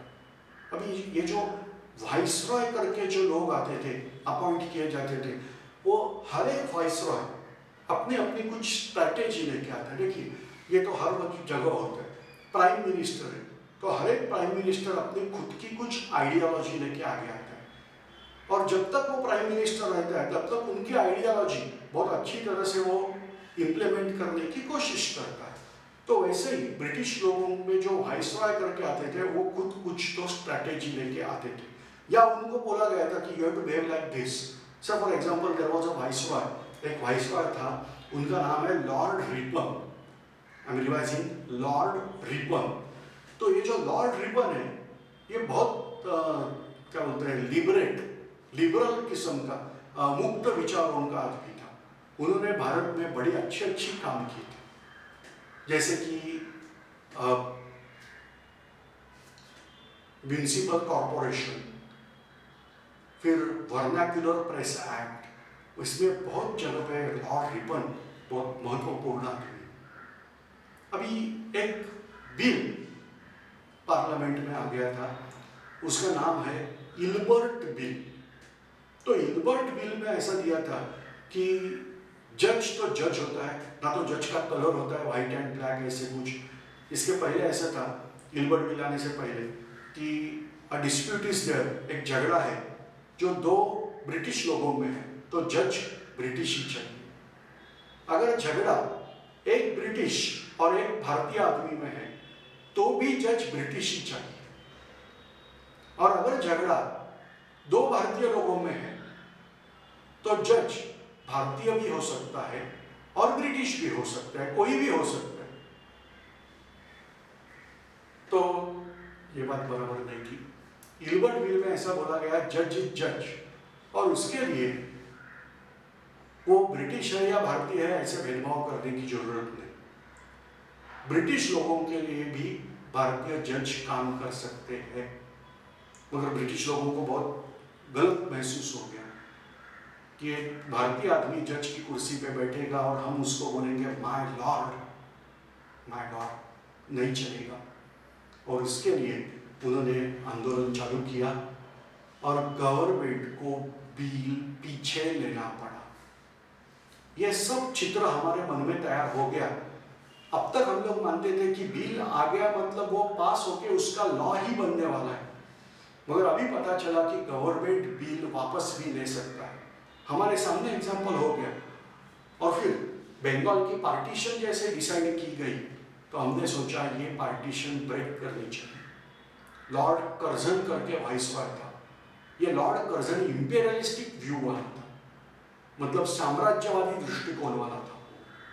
इन्होंने बोला कि भारत को डिवाइड करने के लिए बहुत अच्छा तरीका है पार्टीशन ऑफ बंगाल। इससे हिंदू मुस्लिम लोगों में अलग अलगता पैदा होगी और फिर दोनों झगड़े करते बैठेंगे।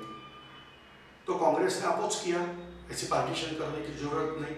उन्होंने रीजन दिया कि भाई Bengal province is vast province और हमको एडमिनिस्टर करने में प्रॉब्लम होते हैं, पॉपुलेशन भी बहुत ज़्यादा है, तो इसके लिए हम लोग बंगाल की पार्टीशन करेंगे, East Bengal and West Bengal. और उसके लिए उन्होंने पार्टीशन करने का सोचा, मगर भारतीय लोगों ने बड़ी सफलता से उसका विरोध किया। वंग भंग आंदोलन, Vanga is actually ancient name of Bengal, भंग टू ब्रेक डाउन, तो बंगाल को ब्रेक किया है, पार्टीशन किया है, उसके लिए आंदोलन। और बंगाल टेरिटरी से थे बिपिन चंद्र पाल, पंजाब से थे लाला लजपत राय और महाराष्ट्र से लोकमान्य टिळक। अच्छी तरह से ये आंदोलन आगे गया। उसका नतीजा ये हो गया कि ब्रिटिशों को महसूस हो गया कि भारतीय लोग इकट्ठा होके फाइट कैसे कर सकते हैं। ऑल ओवर इंडिया फाइट होने की शुरुआत हो गई। ये कोई आम रिवॉल्यूशन नहीं था, तो ब्रिटिशों को भी बड़ी मुश्किलें थी कंट्रोल करने में। फिर ब्रिटिश लोगों ने डिवाइड एंड रूल का और एक बार सहारा लिया। कांग्रेस में जो मॉडरेट थे उनको बोले तुम्हारे डिमांड हम लोग फुलफिल करेंगे, मगर you have to fight with extremist. Congress के अंदर झगड़ा लगा के दिया। रिजल्ट यह हो गया 1907 सूरत का सेशन था, तो सूरत सेशन में कांग्रेस स्प्लिट हो गई। मॉडरेट अलग बैठ गए, एक्सट्रीमिस्ट अलग बैठ गए। इसके बाद मुस्लिम लीग की एस्टेब्लिशमेंट पहले वो कर चुके थे, तो हिंदू और मुस्लिम दोनों टीम में झगड़ा लगा दिया मुस्लिम लीग की एस्टेब्लिशमेंट करके। तो ऐसे करके जो आंदोलन चल रहा था उसको स्प्लिट किया, और उसके बाद लोकमान्य तिलक के ऊपर चार्ज लगा दिया सेडेशन, राजद्रोह का। अभी बात ऐसी है कि महाराष्ट्र में जब किसी व्यक्ति का परिचय दिया जाता था तो ऐसे डायरेक्टली नहीं बोलेंगे कि अभी बाल गंगाधर तिलक आपके सामने बात, तो बोलते वक्त ऐसे बोलते थे, राजमान्य राजश्री बाल गंगाधर तिलक आपके सामने बात करेंगे। अभी बात ऐसी है कि उनके ऊपर मुकदमा चलाया जा रहा था, वो था राजद्रोह का, और इसी को हम लोग मानेंगे राजमान्य। राजा ने तो खुद चार्ज किया है, तो राजमान्य कैसे बोलेंगे? और फिर राजमान्य तो नहीं बोल सकते, राजश्री नहीं बोल सकते, फिर क्या बोलेंगे?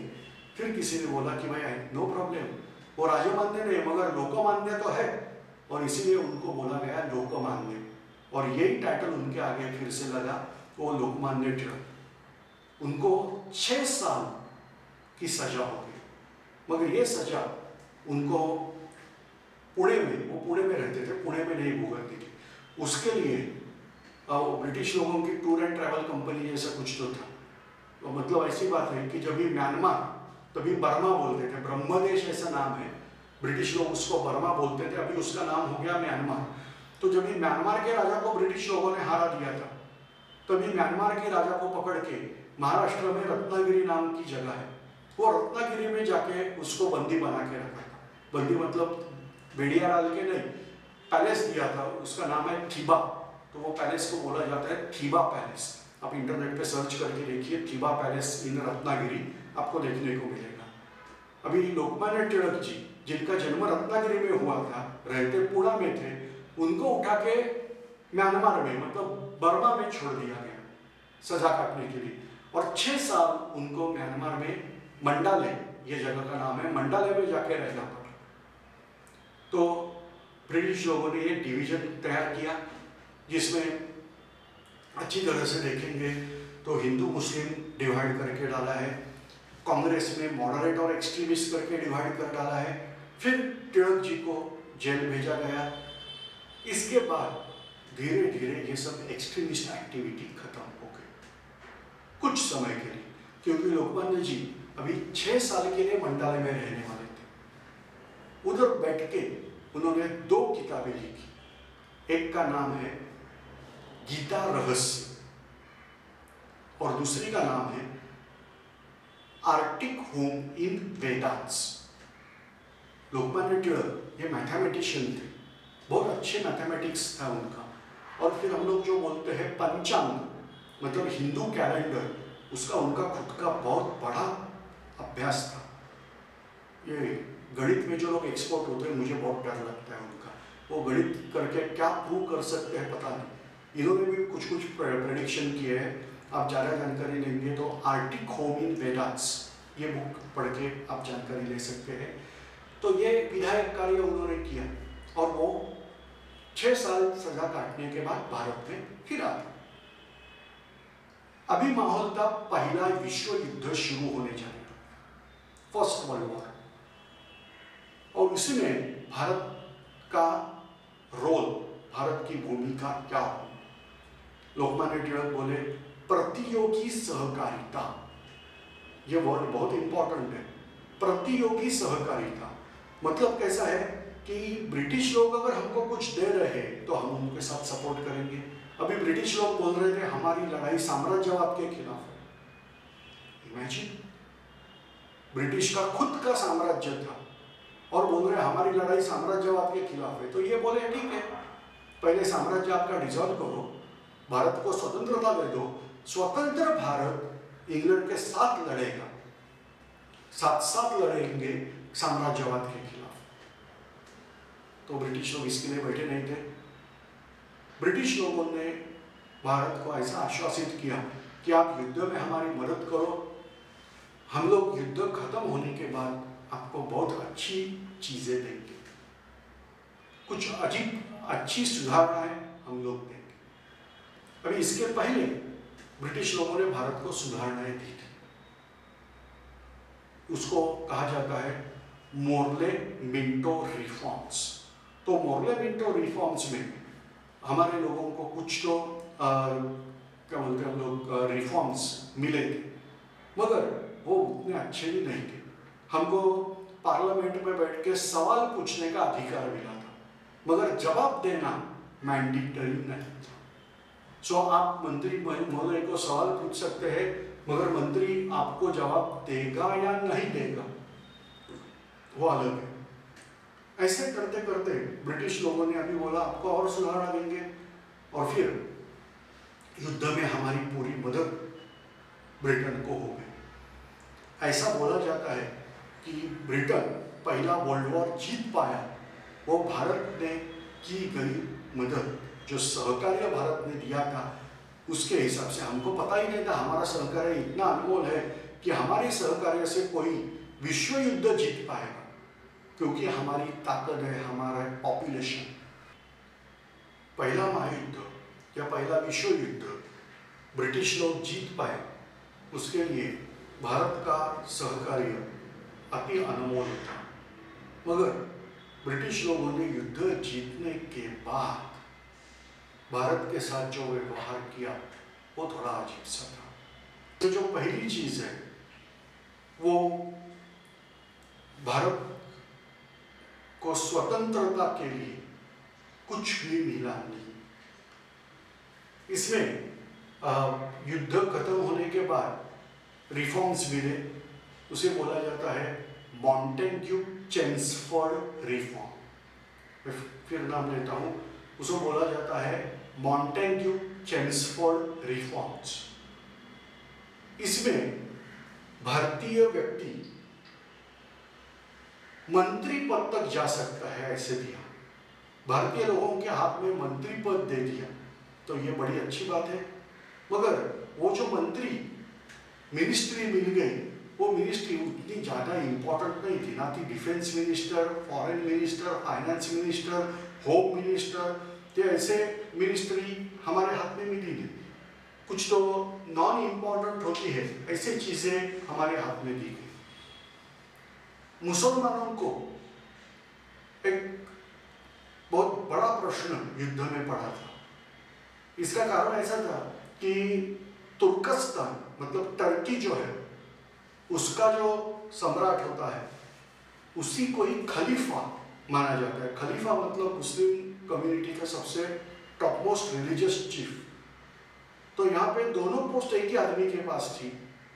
तो तुर्कस्तान टर्की ये देश ब्रिटिशों के खिलाफ लड़ रहा था और भारतीय सेना में मुसलमान बहुत ज़्यादा संख्या में थे। तो ये युद्ध में मुसलमानों को उनके खलीफा के खिलाफ लड़ना पड़ेगा।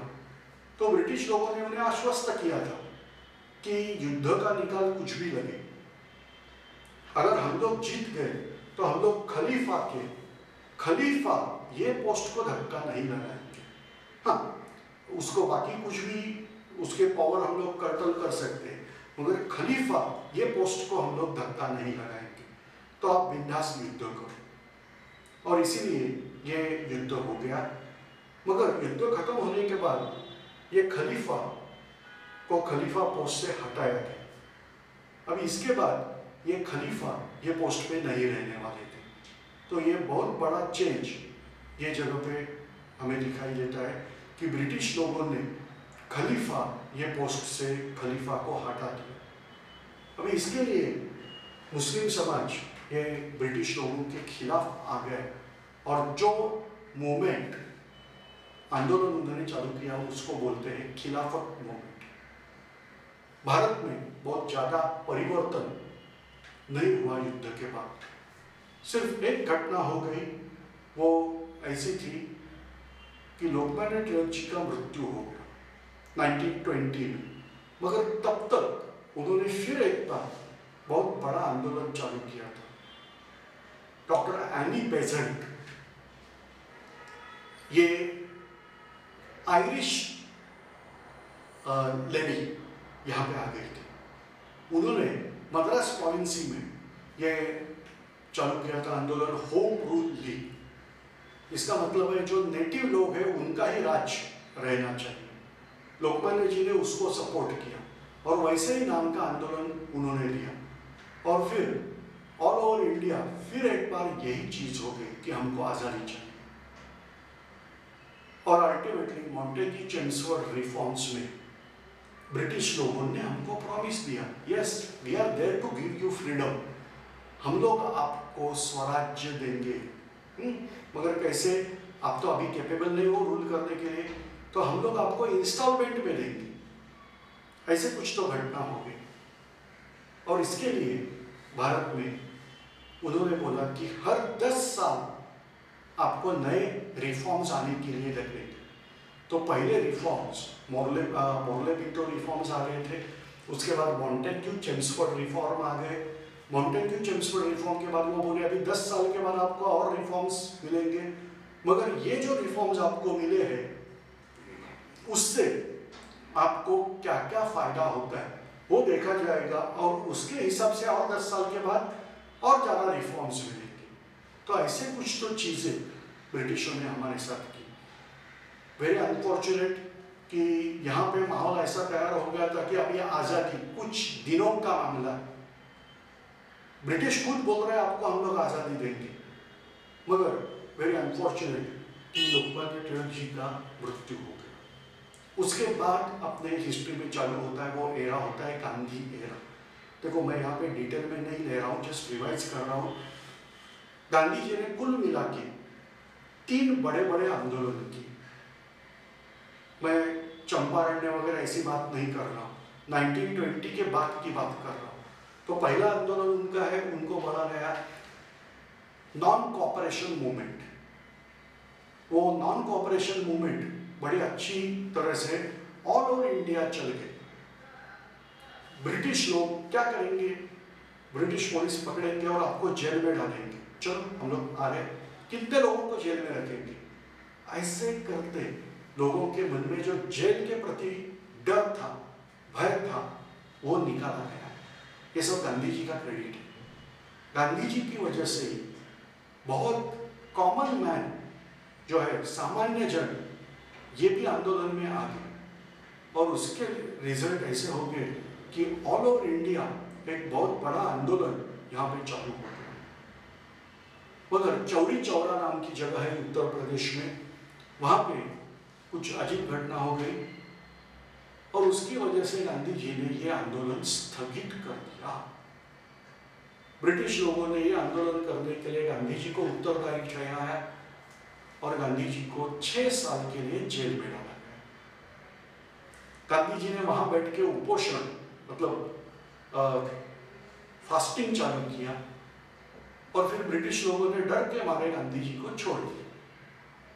मगर गांधी जी बोले मैंने छोड़ने के लिए आंदोलन नहीं किया था, उपवास नहीं किया था, वो तो मेरे आत्मशुद्धि के लिए किया था और इसीलिए मैं 6 साल जेल में ही रहने वाला हूं, ऐसे समझ के मैं 6 साल कुछ नहीं करूंगा। इसके बाद आता है साइमन कमीशन।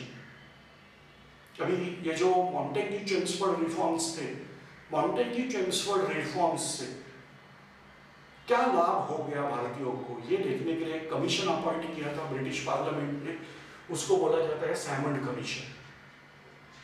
इसमें एक भी भारतीय व्यक्ति नहीं है ऐसा बहाना बनाते हुए हमने उनको अपोज चालू किया और जहां पे वो साइमन कमीशन गया वहां पे हमने ब्लैक फ्लैग, काले झंडे दिखाए।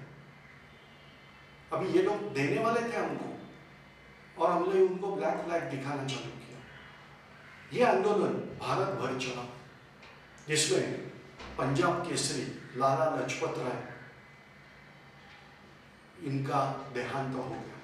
सॉन्डर्स नाम का ब्रिटिश अधिकारी था, वो इसके लिए जिम्मेदार था। उन्होंने लाला लाजपत राय जी का वृद्धत्व, ओल्ड एज देखते हुए कुछ किया नहीं, उनके ऊपर लाठियां चलाई गई।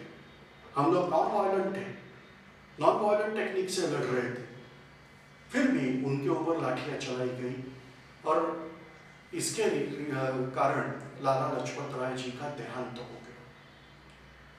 ये सब साइमन कमीशन जब आया था 1927 की तभी बात है। इसके बाद जो हमारा मतलब ब्रिटिश पार्लियामेंट में बैठने वाला जो भारत मंत्री था लॉर्ड बर्कनहेड, वो सेक्रेटरी ऑफ स्टेट और भारत मंत्री, उन्होंने बोला कि सभी भारतीय एक साथ जैसे बोलते हैं साथ में बैठ के, एक साथ बैठ के एक संविधान बनाएंगे, ये चीज संभव ही नहीं हो सकती। कांग्रेस ने चैलेंज एक्सेप्ट किया और मोतीलाल नेहरू इनके नेतृत्व में लड़ाई लड़ी गई। लड़ाई नहीं बोलते इसको, कॉन्स्टिट्यूशन कमेटी अपॉइंट की गई और एक सर्वमान्य ऐसा संविधान हमने बनाया।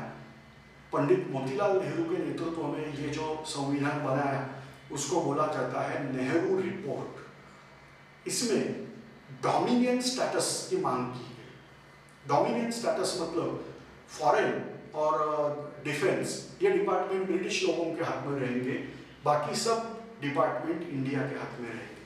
तो ऐसे कुछ तो डोमिनियन स्टेटस मांगा गया और ब्रिटिश लोगों का अंदाज देखते हुए, मैं बोल रहा हूँ ब्रिटिश लोगों का अंदाज देखते हुए मतलब आप समझ लीजिए कि आईसीएस की एग्जाम भारत में होनी चाहिए, ये मांग की थी मॉडरेट लोगों ने 1885 टू 1905 के बीच में।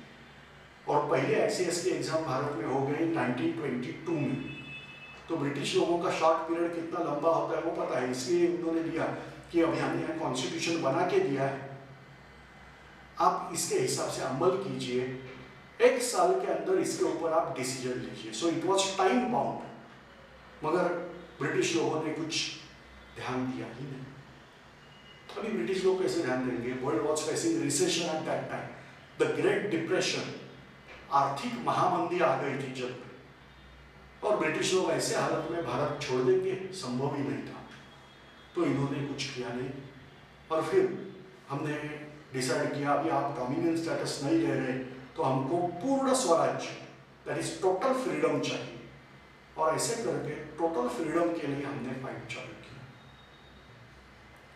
पंडित जवाहरलाल नेहरू मतलब मोतीलाल जी नेहरू का बेटा यंग थे, उन्होंने डिसाइड किया कि हम लोग स्वतंत्र है, ब्रिटिश लोग हमारे ऊपर राज नहीं कर रहे ऐसे समझेंगे, और 26 जनवरी 1930 किसी को हम लोग मानेंगे स्वतंत्रता दिवस। हम लोग शपथ लेते हैं इस दिन से कि हम लोग स्वतंत्र है करके चालू रहेंगे। और ऐसे करते हुए इन्होंने काम चालू किया और फिर कांग्रेस की तरफ से गांधी जी को पूर्णाधिकार दिए। ये गांधी जी ने स्वतंत्रता से किया हुआ दूसरा आंदोलन है, इसे कहा जाता है सिविल डिसोबीडियंस मूवमेंट, सविनय कायदे भंग, सिविल डिसोबीडियंस मूवमेंट। इसमें गांधी जी ने दांडी मार्च, दांडी यात्रा निकाली। एन ओल्ड मैन, एक बहुत बुढ़ा आदमी, साबरमती के आश्रम से गुजरात के किनारे में दांडी नाम का गांव है, वहां तक चल के गए। 375 किलोमीटर डिस्टेंस है कुछ, तो ये पार करते हुए गए और वहां पे नमक का कानून तोड़ दिया, उनको अंदर किया गया। मगर उनके साथ साथ बहुत लोग अंदर जाने लगे, ब्रिटिश लोगों को जेल कम पड़ने लगे, इतने लोग स्वयं प्रेरणा से अंदर जाने लगे। और फिर ब्रिटिश लोगों के समझ में आ गया कि ये चीज कुछ तो अलग तरीके से तोड़नी चाहिए। अभी हमारे हिस्ट्री में एक ब्लैक लिस्टेड नाम आता है, मगर उनको नाम तो मुझे लेना ही पड़ता है। उनका नाम है बैरिस्टर मोहम्मद अली जिन्ना। ये कभी तो बहुत अच्छे आदमी थे। उन्होंने पंडित मोतीलाल नेहरू, बैरिस्टर चित्तरंजन दास, एनसी केळकर, इनके साथ मिलके ब्रिटिश लोगों को एक एप्लीकेशन दिया था कि भारत की जो समस्या है वो सॉल्व करने के लिए एक ऐसी मीटिंग बुलाई जाए कि सभी लोग एक ही स्तर पे बैठेंगे। इसी को बोला जाता है round table conference. Round table का मतलब क्या, एक चेयरपर्सन है और बाकी सब ऐसे नहीं, सब लोग लेवल पे बैठ के बात करेंगे। तो ऐसे राउंड टेबल कॉन्फ्रेंस बुलाई जाए। ये कभी तो 1925 की बात है। तो ब्रिटिश लोगों ने अभी 1930 के बाद ये राउंड टेबल कॉन्फ्रेंस बुलाई मगर कांग्रेस ने राउंड टेबल कॉन्फ्रेंस में पार्टिसिपेट किया ही नहीं, तो कुछ मतलब नहीं था। फिर दूसरी राउंड टेबल कॉन्फ्रेंस ब्रिटिश लोगों ने रखी और गांधी जी को वहाँ पे बुलाना जरूरी था। तो भारत के वाइसरॉय लॉर्ड आयरविन और गांधी जी, इनके बीच में पैक्ट हो गया, that is called as Gandhi Irwin pact. Gandhi ji viceroy house में गए और वाइसरॉय हाउस में बैठ के ये पैक्ट हो गया। इसमें ऐसा डिसाइड किया गया कि जब तक गांधी जी इंग्लैंड जाके राउंड टेबल कॉन्फ्रेंस में पार्टिसिपेट करके वापस नहीं आते, तब तक ये जो आंदोलन आपका चल रहा है वो स्थगित किया जाए। ये स्थगित का मतलब क्या? पॉज। आप रोको मत, पॉज करो। अगर आपके हिसाब से सब कुछ हो गया तो सवाल ही नहीं हो गया तो फिर से स्टार्ट करो, that is called as pause. अभी तब तक ये कारण जिनको जेल में भेजा गया है उन्हीं सभी लोगों को हम लोग रिहा कर देंगे, छोड़ देंगे, और ऐसे करके ये सब लोगों को आज़ादी मिल गई जो जेल में जाके बैठे थे। अभी इसी दौरान भगत सिंह, राजगुरु और सुखदेव, इनके ऊपर मुकदमा चला था, उनको फांसी की सजा दी गई थी, डिक्लेयर की थी। लोगों का मानना था कि गांधी जी अभी भारत के टॉप मोस्ट अथॉरिटी से मिलने जा रहे हैं, वाइसरॉय से मिलने जा रहे हैं, तो वाइसरॉय को बोल के गांधी जी इनकी सजा रुकवा सकते हैं। गांधी जी ने भी वाइसरॉय के साथ डिस्कशन किया, मगर वाइसरॉय ने बोला कि ये तो मेरे हाथ की बात नहीं है, that is the part of system, और मैं ये सिस्टम में इंटरफेयर नहीं कर सकता, आप मेरी मजबूरी समझ लीजिए। गांधी जी बोले हाँ मैं समझ सकता हूँ, मगर लोगों को समझ में आने के लिए मैं इतना तो डिक्लेयर कर सकता हूँ कि मैंने ये विषय आपके सामने रखा था।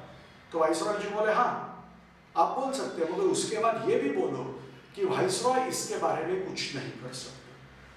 अभी बात ऐसी है कि गांधी आयरविन पैक्ट होते हुए अगर जेल में अंदर गए लोगों को बाहर निकाला जा सकता है, तो इनकी सजा कम से कम लाइफ टाइम इम्प्रिजनमेंट में परिवर्तित होने की जरूरी थी, मगर ऐसे कुछ हुआ नहीं। इसके लिए लोग बहुत बार गांधी जी को दोषी ठहराते हैं। बहुत सारे जो विद्वान हैं वो बोलते हैं कि गांधी जी के हाथ पे होते हुए ये चीज़ हुई नहीं। एनीवे, मगर हिस्ट्री बोलेंगे तो ये सब डिबेटेबल टॉपिक आते ही रहते हैं। फिर गांधी जी इंग्लैंड गए, राउंड टेबल कॉन्फ्रेंस में पार्टिसिपेट किया, इंग्लैंड के राजा के साथ उनकी मुलाकात हो गई, मगर राउंड टेबल कॉन्फ्रेंस में कुछ डिसाइड हुआ ही नहीं। गांधी जी ने डिमांड की थी कि भारत को आज़ादी देनी जरूरी है, और इसीलिए एक बहुत अच्छी चीज़ ब्रिटिश लोग कर सकते हैं, पहले स्टार्ट कि हमको आज़ादी दे दो, बाद में देखेंगे, और ऐसे करके हुए ये सब चीज़ें फेल हो गई। इसी के बाद गांधी जी ने लाइफ में तीसरा आंदोलन किया, क्योंकि अभी दूसरा आंदोलन उन्होंने फिर से स्टार्ट करने की कोशिश की, मगर वो स्टार्ट हुआ ही नहीं। और 1932 में ये चीज़ हो गई थी। 35 में ब्रिटिश लोग अचानक सुधर गए। ऑल ऑफ सडन ब्रिटिश लोगों ने हमारे लिए नए रिफॉर्म्स लाए। इसमें हमारे हाथ में प्रोविंशियल गवर्नमेंट दे दिया, ये चीज हो गई। और ये ऐसे कैसे हो गया, क्यों हो गया? ऑल ऑफ सडन जो 1929 में बोल रहे थे कि सभी भारतीय लोग एक साथ आके मान्य, सबको मान्य होने वाला कॉन्स्टिट्यूशन बना ही नहीं सकते, 6 साल के अंदर उन्होंने भारत को बहुत अच्छी सुविधाएं दे दी। 1935 लॉ, अभी इसमें डोमिनियन स्टेटस ऑलमोस्ट ऑल मिला था, पूरा नहीं डोमिनियन स्टेटस, मगर बहुत अच्छा डोमिनियन स्टेटस 1935 में हमको मिला था। ये क्यों हो गया, कैसे हो गया, ये सब हम लोग बताएंगे आपको जो हमारे आगे वाले पेड वर्जन है उसमें। तो आज हम लोग इतना ही बस कर लेते हैं।